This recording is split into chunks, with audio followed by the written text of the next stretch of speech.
okay not to be okay. Ini judul film kayaknya ya, Judul Korea. Film Korea. Udah ada nonton belum Bapak Ibu? Belum ya? Ini kita nggak rekomenin, tapi kalau mau dilihat-lihat oke bagus. Tapi malam hari ini nggak bahas tentang film kan sih? Ya, ambasador film soalnya sekalian. Ya, this okay not to be okay. Kalau misalnya saya mau tanya kepada semua gitu yang hadir di sini, siapa sih di antara kita semua yang tidak pernah menghadapi masalah? Ya pasti nggak ada. Kalau ada yang angkat tangan, wah saya pengen terus ya. Nggak mungkin. Anak kecil pun kira-kira ada masalah nggak sih? Ada. Bahkan kadang-kadang lebih banyak lagi karena nggak punya stress release-nya, dia nggak dapet. Saya concern soalnya di anak dan remaja ya, mereka lebih kasihan sebetulnya daripada dewasa. Terus ada masalah, tapi bukan berarti seluruh masalah itu pasti stres. Itu beda ya. Masalah, tantangan, hambatan, semua tekanan-tekanan itu pasti kita alami, tapi nggak seluruhnya itu pasti ujungnya stres. Karena stres itu sebetulnya respon atas masalah-masalah itu untuk pertahanan diri kita, untuk kelangsungan hidup kita, supaya hidup kita jadi lebih baik. Slide kedua, sebelah kanan itu adalah butterfly hug. Kadang-kadang setiap kali kita mengalami anxiety atau panic attack gitu ya, yang harus cepat penanganannya, butterfly hug ini paling dianjurkan. Boleh sendirian, ini kan namanya juga drama ya, memang oke lah ya kalau ada yang butterfly dengan aktor ini yang jelas ya stress release banget gitu kan. Tapi kalau nggak ada ya sendiri aja begini, tangannya begini, wah ditepuk-tepuk, terus contoh deh, ayo satu orang siapa? Kamu aja deh yang paling dekat soalnya.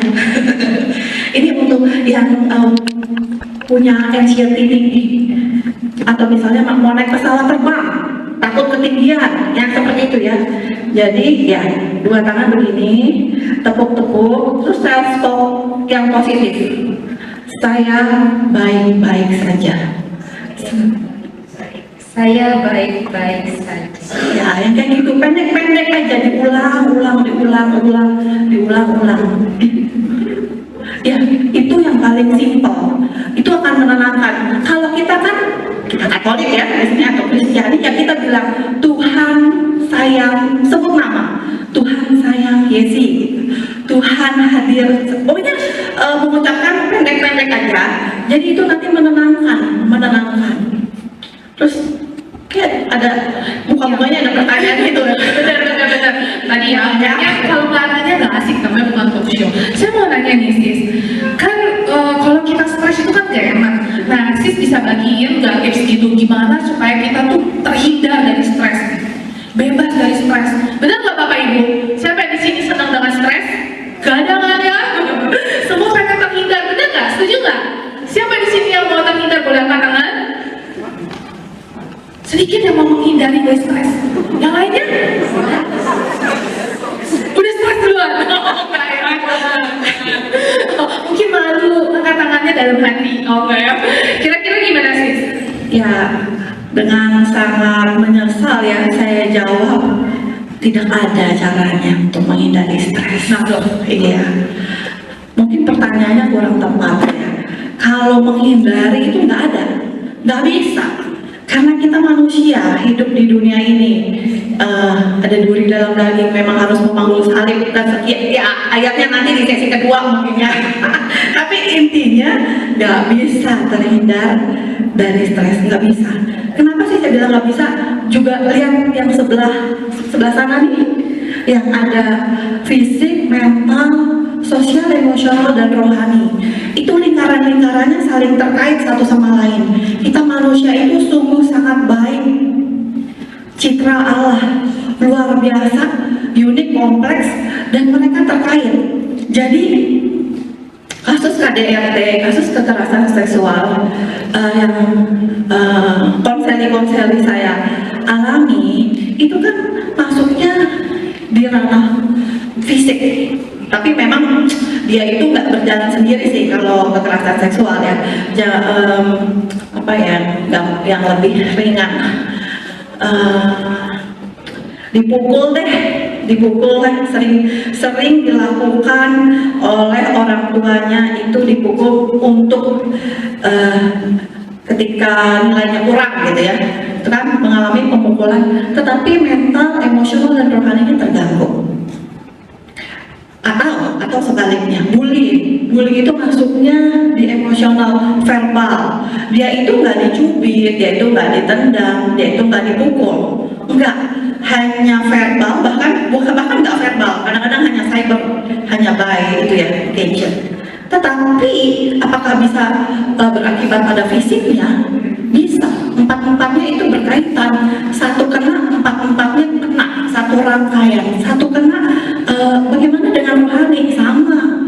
Kita jauh dari Tuhan. Kita tidak mengandalkan Dia ya. Yang ada itu kecemasan, itu tinggi sekali, akhirnya nanti pokoknya semua itu kena. Jadi kalau tadi pertanyaannya bagaimana menghindari, nggak bisa, nggak ada cara untuk menghindari. Terus ngapain kita di sini? Mau dengerin apa? Nah, bagaimana mengelolanya? Gitu. Oh, berarti kita tuh gak bisa menghindari stres, tapi kita cuma bisa mengelola. Nggak bisa. Oh, jadi inget nih. Kan kita sering, gue sih nggak mau deket-deket sama stres, tapi kayaknya stres yang mau deket-deket sama gue. Nah, itu sering banget. Biasa saya ngomongin kayak gitu tuh. Oh gitu. Sama berarti kita ya. Kita merasa kita udah lurus gitu, hidup udah baik, udah sesuai aturan, Menghindari terus masalah, iya, sampai stres. kenapa gitu? Ada aja bukan kita loh yang menyebabkan. Iya, ianya tekan beneran.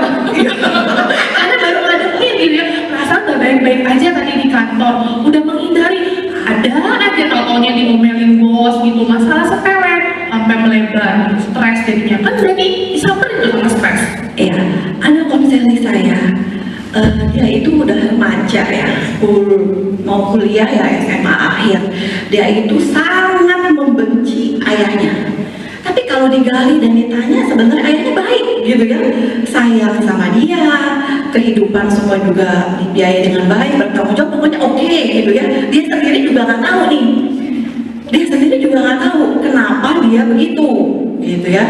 Ternyata setelah sesi-sesi dia pernah melihat waktu dia masih kecil, itu waktu itu hipnoterapi ya, jadi dia itu kalau ditanya begini ya dia nggak inget gitu, Udah lupa gitu ya. tapi rasanya belum lupa, rasa itu masih ada.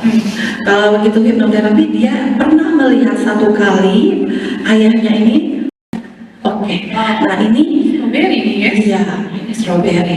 Saya mau bantu Bapak Ibu untuk konsentrasi, melihat ke depan layar, tutup mata di hitungan ketiga yang dari saya ya.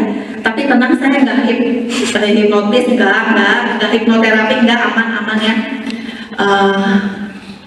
Oke, 3, 2, 1, tutup matanya sebentar. 3, 2, 1, buka kembali matanya, lihat di layar strawberry besar-besar merah. Bayangkan Bapak Ibu sekarang sedang memakan buah stroberi itu, lagi menggigit, mengunyah dan merasakan buah stroberi yang segar. Oke. Ya, dari sini saya beberapa melihat ketika saya minta untuk membayangkan memakan buah stroberi itu, ada wajah-wajah yang gitu, berkerenyit gitu ya, berkerenyit. Kenapa? Aduh, tadi sudah tersebar sih yang berkerenyit, jadi saya mau tanya, bingung. Tapi kira-kira kenapa? Merasakan asam, karena buah stroberi itu asam. Bahkan kalau memang fokusnya bisa ya, maksudnya ini kan kurang jernih, memang fokusnya lebih dalam, itu bahkan ada kayak air liur gitu di sini di dalam mulut gitu ya, sedang membayangkan lagi makan stroberi. Yang saya mau tanya sebenarnya stroberinya ada nggak sih sekarang di sini? Nggak ada. Tapi kok bisa ya? Karena ternyata manusia, kita semua itu punya alam sadar dan alam bawah sadar, gitu kan? Kalau misalnya saya menggambarkan, di slide saya nggak ada gunung es, tapi saya yakin Bapak Ibu tahu kalau gunung es yang ada di laut, gitu Kayak film kan? Titanic ya. Titanic, betul. Kayak film Titanic, teman-teman bayangin ya film Titanic. Memang kalau suka nonton film sih banyak film ya pokoknya. Kayak Titanic ya benar, bayangin film Titanic yang kapalnya nabrak gunung itu karena nggak lihat itu kan, nggak lihat dan gunungnya kecil gitu. Padahal ternyata di dalamnya gede banget. Nah itu gambaran dari alam sadar kita itu cuma kecil, di atas itu yang bagian Yang kecil itu sadarnya. Iya. Jadi yang nggak sadarnya itu yang besarnya. Benar, yang nggak sadar itu yang besar banget. Namanya juga nggak sadar, kayak tadi contoh konseli saya, anak-anak itu nggak sadar dia. Dan sayangnya lagi, biasanya hal-hal yang kita masukin ke yang nggak sadar itu yang nggak enak-enak. Itu kita nggak sadar juga ya, kita nggak sadar. Emosi-emosi, kegagalan kita, kekecewaan kita, kepahitan kita, luka hati kita, sakit hati kita, kemarahan, kesedihan, pokoknya begitu deh. Itu kita masukin semuanya, kita tekan semuanya itu di alam bawah sadar. Terus ada efeknya nggak? Ya pasti. Namanya juga itu kan fenomena gunung es. Satu waktu dia istilahnya kalau bola basket ditekan begitu dilepas dia akan membalnya luar biasa. Itu ngomongin yang alam bawah sadar ya. Kalau itu sih memang agak sulit, maksudnya sulit dalam artian perlu hipnoterapi terkadang ya, nggak selalu, karena saking sudah lama sampai puluhan tahun, karena apalagi yang kalau misalnya yang sampai kayak kasus KDRT, kekerasan seksual itu kejadiannya umur 9 tahun, tapi 35 tahun itu masih sangat bermasalah. Nah, kalau yang alam sadar terus gimana nih? Nah, kalau alam sadar saya kasih taunya gini, kita nih ternyata punya tangki emosi. Jadi kayak kalau di rumah apa sih namanya tuh yang Toren. Nah, punya toren. Ada toren, masing-masing kita punya torennya. Toren di situ isinya adalah emosi-emosi yang kita nggak mau. Kita anggap itu emosi yang jelek, kita taruh di situ. Tapi kita sadar. Yang ini sadar. Sadarnya saya lagi kesel. Saya nggak mau kesel. Tapi mana saya kesel? Iya, itu yang sadar tuh. Yang sadar. Kita sadar. Nah ini nih, makanya karena kalau yang ngomongin yang bawah sadar itu nanti panjang ya. Yang kita ngomongin yang di atas saja nih, ngomongin yang sadar. Ingat kita semua punya tangki emosi. Budaya kita, lagi, balik lagi ke budaya. Soalnya nyangkut sih, budaya Asia sering bilangnya gini. Jangan nunjukin lagi marah, lagi sedih, no expression aja, malu tahu ini. Biasanya kalau mama saya ngomong gini, ngapain sih muka lu ditunjukin banget kalau lu ada masalah? Kesannya kayaknya hidup lu susah banget. Padahal nanti lagi kesel ya, muka kan masih jadi jelek kan? Iya kan nggak mungkin lagi kesel terus kayak gitu kan nggak mungkin ya bapak ibu, bener nggak? Terus kita kan lagi kesel udah cukup buat gitu. Ngapain sih? Ngapain lu tunjukin ke orang-orang? Nah, biasanya kayak gitu ya. Terus kita langsung berubah.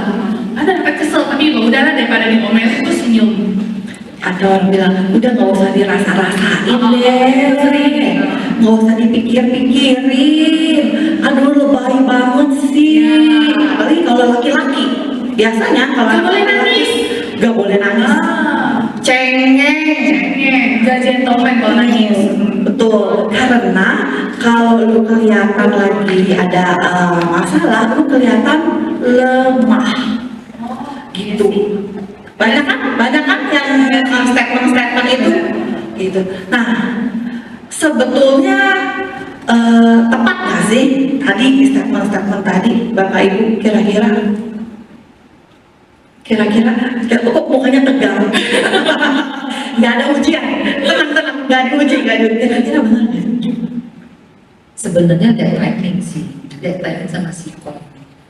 Saya ngomong sedih banget habis terima telepon misalnya.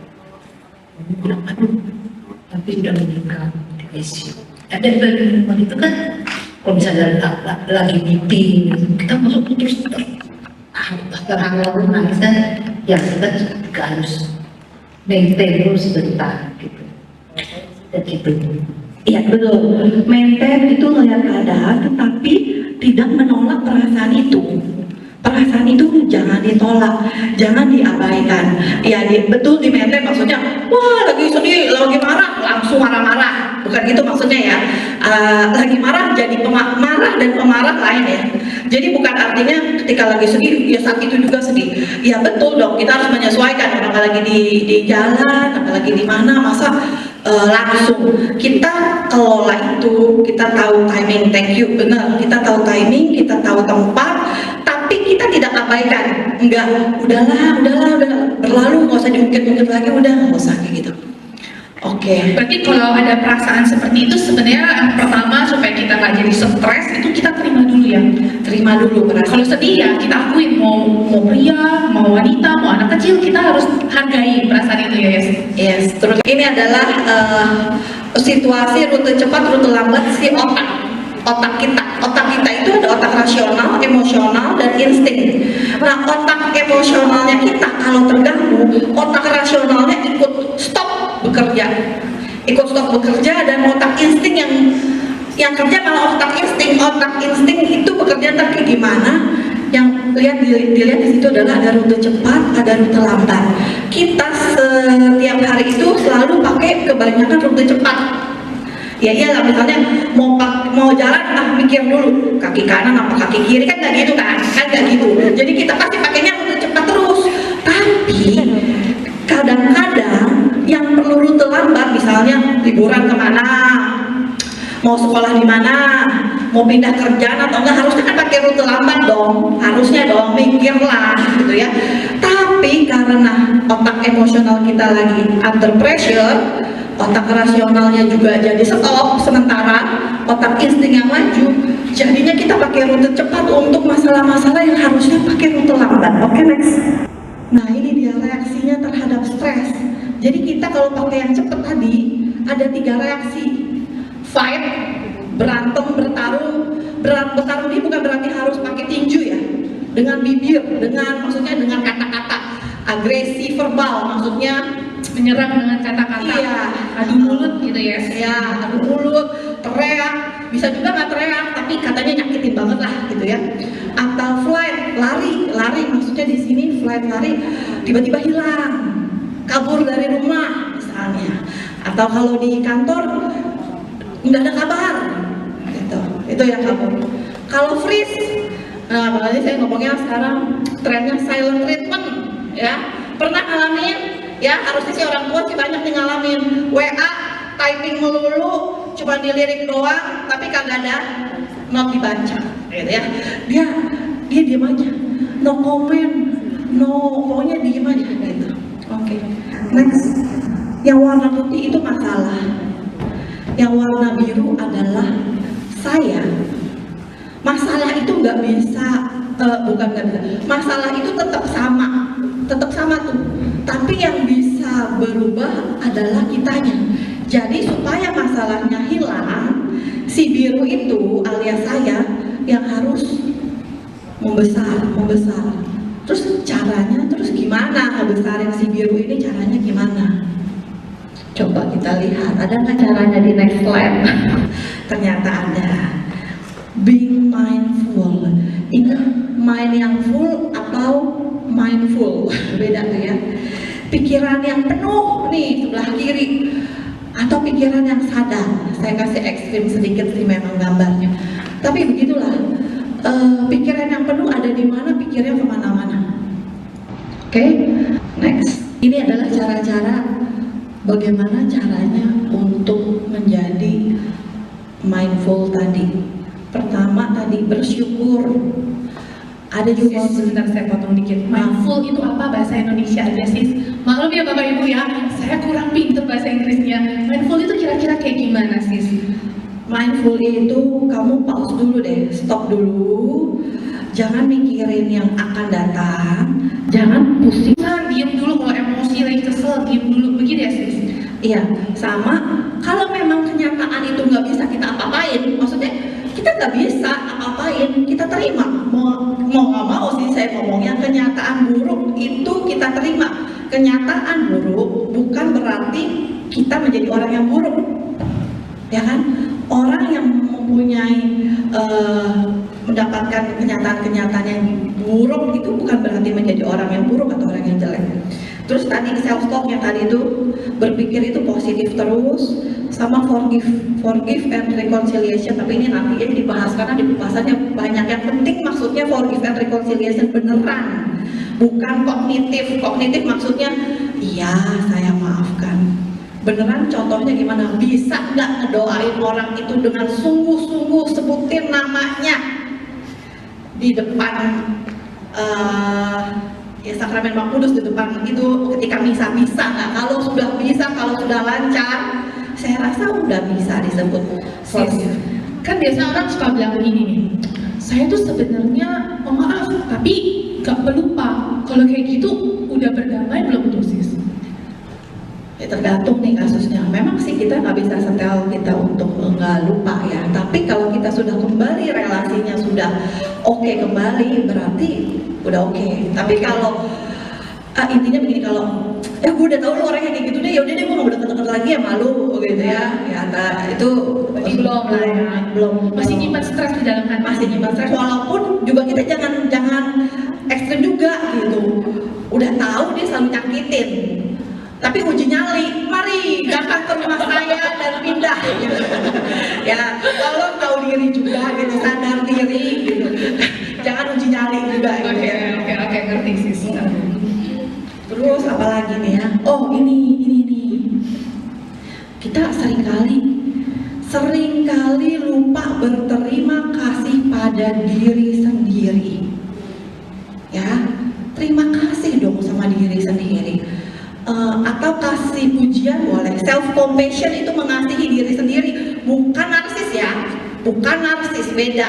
Mengasihi diri sendiri itu bukan narsis. Kalau narsis pokoknya semua orang salah, cuman gue doang yang bener, itu narsis. Bisa dibilang, maksudnya masih ada lagi lah yang lain kriteria, tapi maksudnya ke situ. Tapi self compassion adalah mengasihi, bahwa saya berterima kasih, saya ya setiap pagi ngaca atau setiap malam sebelum tidur ngaca, senyum, thank you for being you. Berarti kalau kayak gitu sis, kan biasa nih ya kalau cewek-cewek kan suka nih nyalon me time, lagi memanjakan diri sendiri. Berarti lagi berterima kasih buat diri sendiri dong sis. Bener nggak bapak ibu?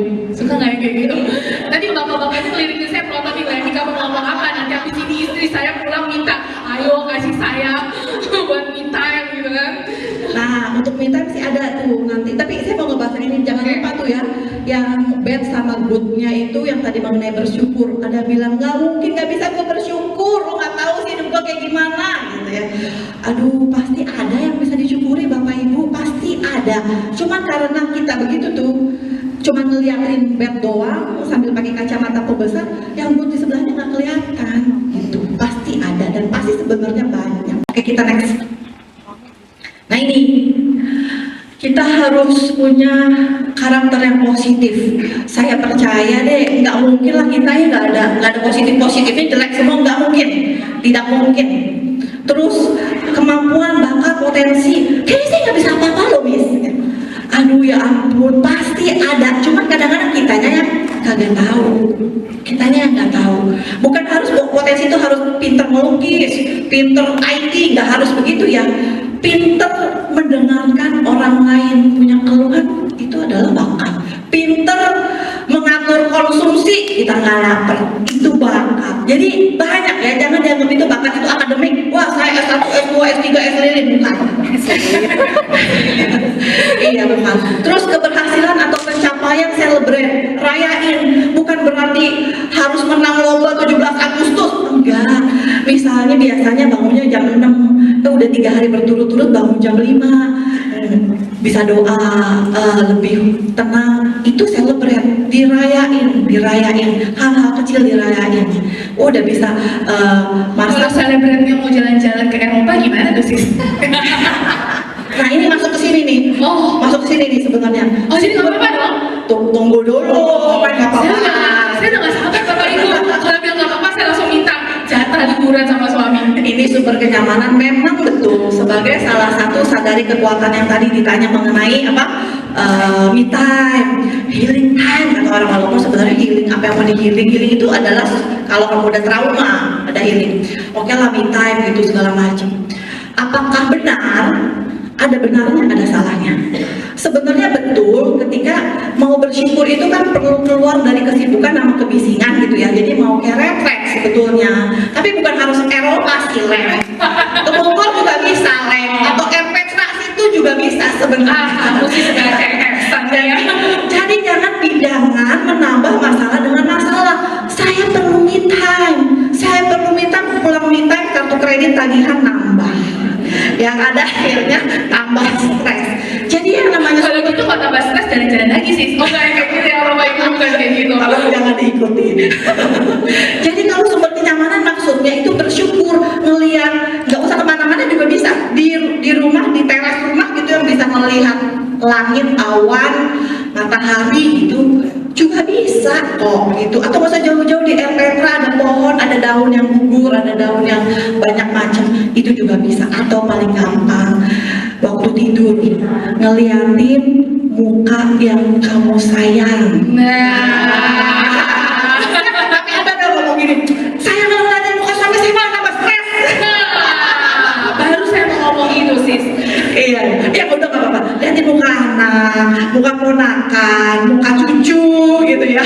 Mau ngeliatin muka suami tambah stres ya udah anak aja atau cucu atau ponakan. Dan lagi pula tadi juga kalau nggak suami jadi bingung kenapa tiba-tiba saya biasa nggak pernah melihat muka suami tiba-tiba saya tatapin terus dia bilang serupan nih ya. Kan dia lagi tidur, Ren. Oh iya iya diem ya. Ya udah. Oke, udah itu aja. Jangan lupa terakhir support system. Ya, support system itu adalah family, keluarga, gereja, kita ini semua komunitas, entah itu di PD, banyak ya gereja komunitas-komunitas yang membangun. Kita semua bisa sama-sama bergandengan tangan bersama-sama. Itu aja dari saya mengenai stres, tapi tidak sempurna karena kesempurnaan akan dilanjutkan di sesi 2.